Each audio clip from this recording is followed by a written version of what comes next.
Ce soir sur Ukraine Today. Des explosions dans la région de Krasnodar en Russie et des drones ukrainiens ont frappé la raffinerie de pétrole d'Ilski. Un incendie massif s'est déclaré sur le site.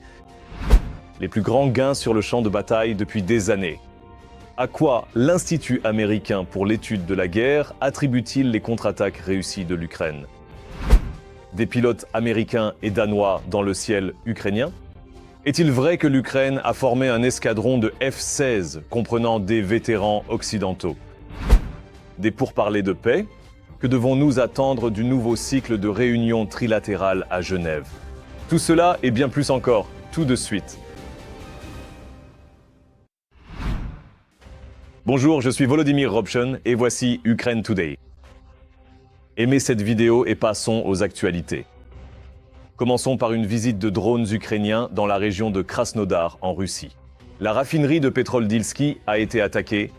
Un réservoir de stockage de carburant a été endommagé lors d'un incendie de grande ampleur. Un incendie s'est déclaré sur le site. L'autorisation a été donnée de publier des informations concernant la destruction de plusieurs équipements militaires russes de grande valeur en Crimée temporairement occupés.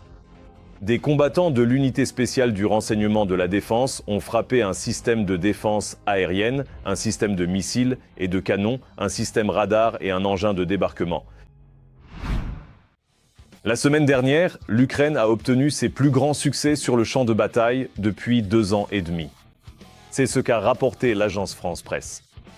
Après avoir analysé les données de l'Institut américain pour l'étude de la guerre, l'agence a conclu que, de mercredi à dimanche, les forces ukrainiennes ont libéré 201 km² de territoire. C'est équivalent à ce que les troupes russes ont conquis pendant tout le mois de décembre. Les analystes de l'Institut pour l'étude de la guerre estiment que ces contre-attaques ukrainiennes réussies sont, probablement, liées au blocage des communications satellites Starlink pour les forces russes. Les unités ukrainiennes mènent des opérations de contre-offensive et d'assaut efficaces dans la direction d'Oleksandrovski et près de Oulaïpolen. Cette information a été communiquée par le commandant en chef des forces armées ukrainiennes, le général Oleksandr Sersky. Le rapport contient plus de détails sur la situation sur le champ de bataille. Un autre panne de courant à Belgorod. Des drones ont frappé la centrale thermique de Belgorod et le poste de transformation électrique de Frunzenski. Le gouverneur signale de graves dégâts aux infrastructures énergétiques de Belgorod. On peut dire que le système de défense aérienne russe s'est révélé complètement incapable de repousser les attaques extérieures des forces de défense ukrainiennes. C'est ce qu'a rapporté le chef de la région de Bryansk. À la suite d'une attaque prolongée de drones contre des installations d'infrastructures énergétiques, 5 municipalités de la région ainsi qu'une partie de la capitale régionale elle-même se sont retrouvées sans électricité ni chauffage. À l'heure actuelle, il y a des coupures généralisées d'électricité, de chauffage et d'eau à Belgorod et dans plusieurs localités de la région de Belgorod. De plus, une situation similaire se produit dans 5 districts municipaux de la région de Bryansk. Le secrétaire à la défense britannique, John Gilley, a déclaré que l'armée russe subit des pertes qui dépassent sa capacité à reconstituer ses effectifs. Sur certains secteurs du front, le ratio des pertes est de 25 contre 1. Selon le commandant en chef des forces armées ukrainiennes, la largeur des soi-disant zones de destruction est actuellement d'environ 15 à 20 km. Permettez-moi de vous rappeler qu'en 2005, la largeur des zones de destruction était au maximum de 10 km. Plus tôt, le ministre de la Défense ukrainien, Mikhailo Fedorov, a annoncé son intention de porter les pertes mensuelles russes à 50 000 d'ici l'été, et il semble que les occupants eux-mêmes commencent à passer du côté ukrainien simplement pour se sauver. Voici les images des soldats du 225e régiment d'assaut indépendant. Lors de la sécurisation de l'une des localités, les défenseurs ukrainiens ont capturé un occupant. Le soldat russe s'est détaché les mains et a couru volontairement vers les Ukrainiens pour sauver sa vie. En ce moment, les forces de défense ukrainiennes mènent des opérations de contre-offensive réussies dans la direction de Zaporijia et un certain nombre de localités à la jonction des régions de Zaporijia et de Dnipropetrovsk ont été libérées. Les occupants russes ont indirectement confirmé les actions réussies des forces de défense ukrainiennes. Des journalistes ont présenté les drones ukrainiens FP-1 qui sont produits par l'entreprise Firepoint. Ces drones renforcent considérablement les capacités des forces de défense ukrainiennes. Nous parlons à la fois de cibles stationnaires, telles que les entreprises de l'industrie de la défense, et en conséquence, des installations de raffinage du pétrole. En Russie, non seulement les sites stratégiques prennent feu, mais aussi les propagandistes. Et avec beaucoup de fierté, dans une immense joie, il montre précisément comment ces drones allemands de pointe, fabriqués dans de grandes usines allemandes, seront utilisés pour tuer des Russes. Derrière cet accès de colère se cache la peur que l'Ukraine produise des drones en coopération avec l'Allemagne. Nous pouvons ajouter que M. Solovyov va maintenant avoir besoin de beaucoup de nerfs. Après tout, ce n'est de loin pas le seul projet de l'Ukraine. Au cours des dernières 24 heures, la Russie a perdu au moins 890 soldats tués et blessés depuis le début de l'invasion à grande échelle, ce qui porte le total à 1 255 340 occupants. De plus, au cours de la dernière journée, les forces de défense ukrainiennes ont détruit 2 chars russes, 3 véhicules de combat blindés, 4 systèmes d'artillerie et des dizaines d'autres équipements militaires ennemis. Les chaînes de surveillance montrent les itinéraires approximatifs des missiles et des drones lancés par les forces russes pendant la nuit. Au total, 400 drones et 29 missiles de différents types. Des explosions ont été entendues à Dnipro et Odessa, ainsi que dans les régions de Kirovograd, Lviv, Ivano-Frankivsk et Donetsk. Les forces russes ont tué 3 employés de la centrale thermique de Sloviansk lors d'une attaque de drone. À Odessa et à Burstin, il y a des problèmes d'électricité, de chauffage et d'approvisionnement en eau. Selon les informations, l'Ukraine a formé un escadron de F-16 qui comprend, aux côtés de pilotes ukrainiens, des pilotes vétérans des États-Unis et des Pays-Bas. C'est ce qu'a rapporté le média français Intelligence Online. Selon la publication, ils aident à défendre le ciel ukrainien contre les missiles et drones russes. L'article indique que les vétérans occidentaux ont signé des contrats temporaires. Ils n'occupent pas de grades officiels au sein de la structure militaire ukrainienne et ne figurent pas sur les listes, dans les registres officiels du personnel. Il est important de noter que l'armée de l'air ukrainienne a démenti cette information. Par ailleurs, l'Allemagne a épuisé son stock de missiles pour les systèmes de défense aérienne. C'est ce qu'a déclaré le ministre allemand des Affaires étrangères, Johann Wadephul, lors d'un entretien avec Deutschlandfunk. D'après lui, tout ce qui sort de la chaîne de production est immédiatement acheminé vers l'Ukraine. Ce mécanisme est financé principalement par des partenaires européens. Il semblerait que l'Europe apprenne à vivre sans les États-Unis. Assistance. Les déclarations fermes faites par des responsables européens lors de la conférence de Munich sur la sécurité le confirment. Tous les détails ensuite. L'Europe indépendante, l'UE, prépare un plan B en raison du manque de fiabilité des États-Unis. En réalité, ces changements ont commencé dès la précédente conférence de Munich. Pour la première fois depuis la guerre froide, l'Union européenne discute sérieusement de la création de sa propre capacité de dissuasion nucléaire.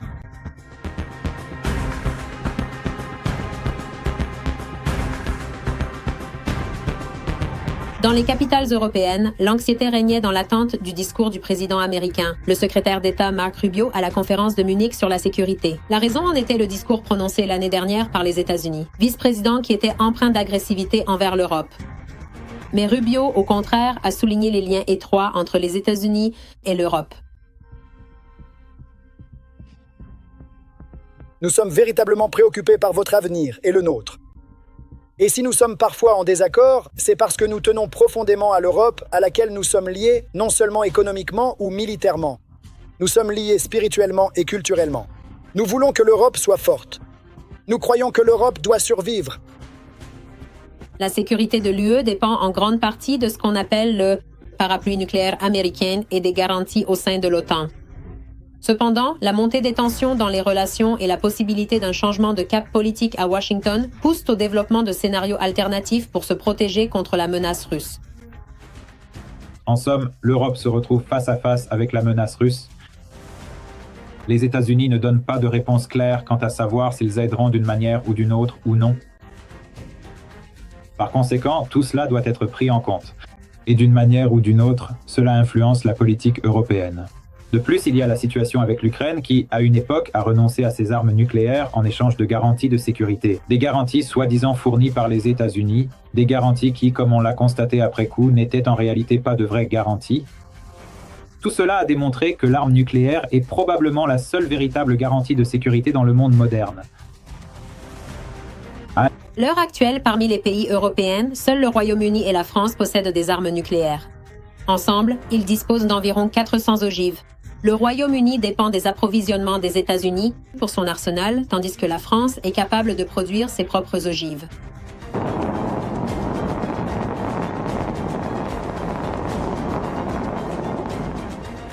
Selon Bloomberg, il est prévu que ce mois-ci, le président français Emmanuel Macron propose la dissuasion nucléaire à d'autres pays européens.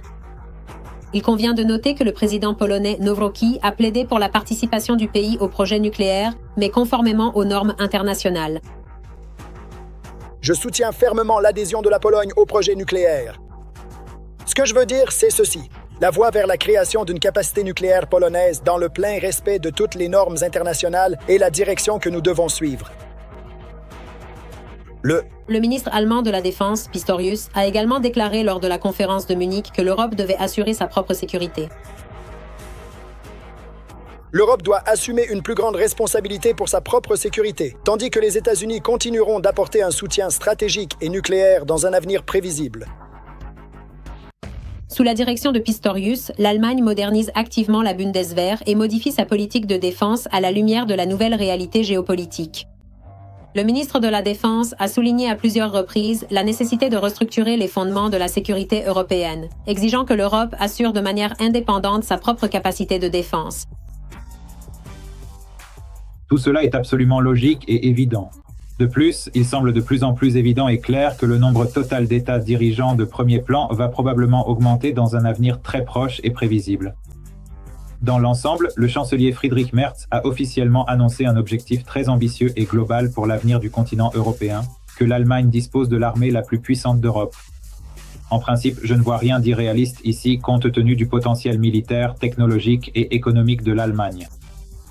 L'Allemagne, en fait, peut s'équiper elle-même des armements nécessaires. Donc, dans l'ensemble, je pense que l'objectif est ambitieux mais réaliste. En marge de la conférence de Munich, le ministre chinois des Affaires étrangères s'est également exprimé. Wang Yi a déclaré que la Chine n'est pas une partie directement impliquée dans la guerre entre la Russie et l'Ukraine et qu'elle n'a donc pas le dernier mot. Dans le même temps, des responsables occidentaux ont décrit Pékin comme un médiateur clé dans cette guerre. L'Ukraine se bat pour la liberté. Soutenez les médias ukrainiens pour continuer à dire la vérité sur la guerre russe. Devenez sponsor via le lien en description. Abonnez-vous à la chaîne, likez et partagez la vidéo. S'il vous plaît, faites-le. Merci et gloire à l'Ukraine. Des milliers de soldats nord-coréens se sont massés près des frontières de l'Ukraine. Qu'essaie d'accomplir le Kremlin et quel rôle est attribué à cette aide de Kim Jong-un? Les détails dans le reportage. Dans ses tentatives de plaire au dictateur russe, Kim Jong-un a perdu ses meilleurs soldats. J'ai vu mes camarades mourir juste à côté de moi. Je me suis caché dans un abri. En octobre 2024, les troupes nord-coréennes ont rejoint les principaux tueurs du XXIe siècle. Au début, il s'agissait d'envoyer des brigades du génie, mais l'armée russe a subi des pertes si lourdes dans la région de Koursk qu'il est devenu impossible de les compenser rapidement avec leurs propres forces. Le raid des forces ukrainiennes en août, directement sur le territoire russe, a forcé le commandement à changer ses plans. Au lieu d'ingénieurs, ce dont on avait besoin, c'était des unités d'infanterie compétentes. Les troupes russes manquent cruellement de personnel pour couvrir tous les secteurs du front. Et dès qu'une situation critique survient quelque part, cela conduit immédiatement, sinon à un échec, du moins à un affaiblissement des capacités défensives. L'opération se déroule avec succès, strictement conformément au plan préalablement approuvé. Pendant cette période, plus de 18 000 soldats ont pris part à la guerre contre l'Ukraine. Selon les renseignements sud-coréens, environ 6 000 ont été tués et seulement 1 100 sont rentrés chez eux.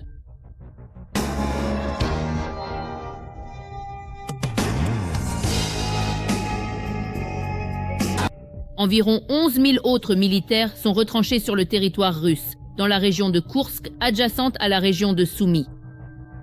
Les soldats nord-coréens apprennent les tactiques de combat modernes qui ont émergé et sont utilisées dans la guerre contemporaine. Cela inclut les systèmes sans pilote et les systèmes de communication. D'autres incluent des systèmes sans pilote, y compris ceux dotés d'intelligence artificielle et en conséquence des tactiques de combat. Il s'agit d'opérations de combat qui diffèrent quelque peu des guerres précédentes. Ce sont de petits groupes d'assaut. À première vue, il peut sembler que les Nord-Coréens sont simplement en embuscade. Mais leur présence dans la région de Koursk revêt une importance stratégique. Si demain les unités de l'APK sont retirées de la région de Koursk, l'ensemble du groupe sera gravement affaibli. Et il ne sera pas seulement incapable de mener des opérations offensives dans la région de Soumy, mais aussi de tenir même les territoires conquis en défense. C'est une sorte de tampon qui permet aux troupes russes de tenir la ligne de front et de mener des opérations offensives limitées.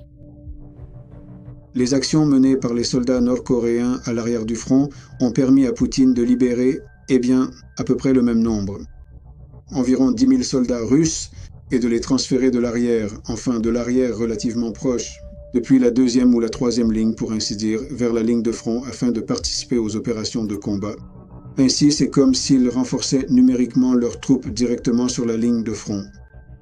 Les troupes nord-coréennes respectent l'accord entre les deux nations en restant à l'intérieur de la Fédération de Russie.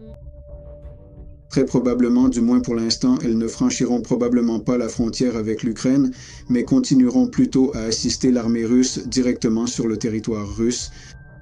Les raisons officielles seraient soi-disant le respect des restrictions internationales et la réticence de la Corée du Nord à aggraver la situation avec des sanctions. Officieusement, les coûts et les conditions imposées par Kim Jong-un rendent l'utilisation de Nord-Coréens en Ukraine économiquement et politiquement irréalisable pour le Kremlin. Si les troupes nord-coréennes pénètrent dans notre pays, alors Kim Jong-un lui-même devient une cible légitime selon les documents juridiques internationaux. N'essayez même pas de chercher de bonnes intentions. Tout cela est banal et simple. Pour Kim Jong-un, envoyer des milliers de soldats à une mort certaine n'est qu'un moyen de marquer des points et de gagner de l'argent. Et pour Moscou, les Nord-Coréens ne sont qu'une solution temporaire et rapide, masquant les problèmes systémiques de l'armée. Les Nord-Coréens ont commencé une construction plus ou moins active. Ils ont construit plusieurs blocs quelque part dans certaines des zones les plus défavorisées. Par exemple, dans le district de New Hwasan, la rue Sefioli a été inaugurée. Le dictateur nord-coréen a cyniquement déclaré que c'était soi-disant en l'honneur des soldats tués par les forces de défense ukrainiennes. Selon lui, cet établissement devrait devenir une source de fierté pour la génération de Yegor Sepkinian et pour l'État. Ainsi, la présence de Nord-Coréens sur le sol de Koursk est un symbole que la Russie ne peut pas se battre seule. Et pour l'Ukraine, c'est une preuve supplémentaire que l'ennemi est faible. Les États-Unis ne forcent personne à accepter un accord de paix pour mettre fin à la guerre en Ukraine. C'est ce qu'a déclaré le gouvernement américain. Le secrétaire d'État Marco Rubio. Il a souligné que seul Washington avait réussi à amener Kiev et Moscou à la même table de négociation. En parlant de négociations, aujourd'hui et demain, un nouveau cycle de réunions trilatérales entre des représentants de l'Ukraine, les États-Unis et la Russie auront lieu à Genève. À suivre, les détails en coulisses du processus de paix. Cessez-le-feu, garantie de sécurité et reconstruction d'après-guerre. Mais qu'attend l'Ukraine des États-Unis dans le processus de négociation ? La première de ces étapes, selon Zelensky, consiste en des garanties de sécurité fiables, que Trump doit fournir sans aucun dialogue avec Poutine, car il doit s'agir de garanties de sécurité venant des États-Unis. La deuxième étape, selon Zelensky, est la nécessité d'allouer des fonds pour la reconstruction de l'Ukraine après la fin de la guerre russo-ukrainienne. Et la troisième étape est un cessez-le-feu sur le front russo-ukrainien. Selon Zelensky, Trump devrait faire pression sur Poutine pour qu'il accepte un cessez-le-feu et mette fin au combat. Jusqu'à présent, l'une des questions clés qui n'a connu aucune avancée reste celle des territoires. Au minimum, ce qu'ils veulent, c'est la région du Donbass-Donetsk, mais dans son intégralité, afin de pouvoir la présenter comme une victoire à leur société. Peut-être même pas à la société, car parfois on pense que c'est pour la société, mais c'est peut-être pour lui-même. C'est une victoire pour lui-même. Je ne suis même pas sûr qu'il pense à comment vendre quelque chose à la société, car il peut le faire à tout moment. Il le fait depuis 30 ans. C'est précisément pour cela que nous ne pouvons pas simplement retirer nos troupes de notre territoire ou échanger un territoire contre un autre. C'est quelque chose de complètement insensé. C'est pourquoi il ne s'agit pas seulement des territoires. En réalité, la question des territoires deviendra un point clé lors des négociations à Genève. De plus, lors de sa rencontre avec le secrétaire d'État américain Marco Rubio, Zelensky a également mentionné que les discussions à Genève aborderont les attaques russes contre les infrastructures énergétiques ukrainiennes, auxquelles, d'ailleurs, l'Ukraine ne laisse pas sans réponse. Nous n'avons pas beaucoup de missiles Flamingo. Nous les avons utilisés il y a quelques jours sur le territoire où se trouve le système Oreshnik et nous verrons les résultats. Mais je pense que nous avons déjà vu les résultats. Il est très important que nous travaillions à augmenter le nombre de ces missiles. Le fait que la question des territoires sera l'un des sujets clés à Genève est également confirmé par le Kremlin. Ils annoncent également des changements dans la composition de leur délégation. Le prochain cycle de négociations sur le règlement ukrainien se tiendra également dans le format trilatéral russo-américano-ukrainien les 17 et 18 février à Genève. Cette fois, la délégation russe sera dirigée par l'assistant présidentiel russe, Medinsky. En fait, la raison invoquée pour que l'assistant de Poutine, Vladimir Medinsky, connu notamment pour avoir créé une pseudo-histoire russe et diffusé des récits de propagande, dirige la délégation russe. Cette fois, c'est que la question des territoires sera discutée à Genève. Encore une fois, si l'on parle des changements de personnel qui ont eu lieu avant le prochain cycle de négociations à Genève, n'est-ce pas? Ce n'est plus Abu Dhabi? Là-bas, au lieu du chef de la direction principale du renseignement, qui d'ailleurs, d'après ce que je comprends, est resté membre de la délégation russe, Monsieur Medinsky est apparu. Quelqu'un que nous connaissons bien du processus de négociation à Istanbul, qui, d'un point de vue politique, était un processus de négociation totalement sans issue et sans espoir, où, à part la piste humanitaire sur les échanges de prisonniers, il n'a essentiellement rien été obtenu. La délégation russe inclura aussi un tenant d'une ligne dure envers l'Ukraine, le vice-ministre Mikhail Galuzin. Et une autre personne très intéressante a rejoint ce groupe de négociation. Monsieur Galuzin, le vice-ministre des Affaires étrangères de la Fédération de Russie, qui, avant même cette série de pourparlers à Genève, il a fait une déclaration plutôt amusante.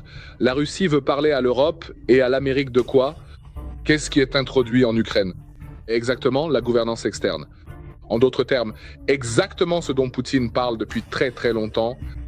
Et de tels changements au sein du groupe de négociation russe sont un autre signe que le Kremlin ne fait que simuler des négociations. D'ailleurs, nous ne sommes pas les seuls à dire que la Fédération de Russie n'aborde pas le processus de négociation de manière constructive et continue de l'imiter. Mark Rutte, le secrétaire général de l'OTAN, en a également parlé lors de la conférence de sécurité de Munich. Il l'a affirmé directement. De plus, dans sa dernière déclaration, cela a été souligné par Kaja Kallas, la principale diplomate de l'Union européenne, qui occupe également le poste combiné de commissaire européenne aux affaires de sécurité. Elle a également souligné avec insistance que la Russie ne fait que simuler un processus de négociation. Et en réalité, elle démontre un manque total d'intérêt sincère pour parvenir à la paix, ce qui est clairement illustré par leurs déclarations officielles et la rhétorique spécifique qu'ils utilisent dans la sphère publique. Faut-il s'attendre à des avancées significatives lors de la réunion à Genève? C'est une question rhétorique. Car, malgré le fait que le processus de négociation ne ressemble plus à ce qu'il était il y a quelques années, le Kremlin reste inflexible sur les questions clés et cherche à obtenir un contrôle total sur l'Ukraine. C'est tout pour aujourd'hui. Merci de nous avoir regardés. Merci pour votre soutien. Force aux défenseurs de l'Ukraine. Gloire à l'Ukraine. Aimez, abonnez-vous, commentez, partagez. Et à la prochaine fois.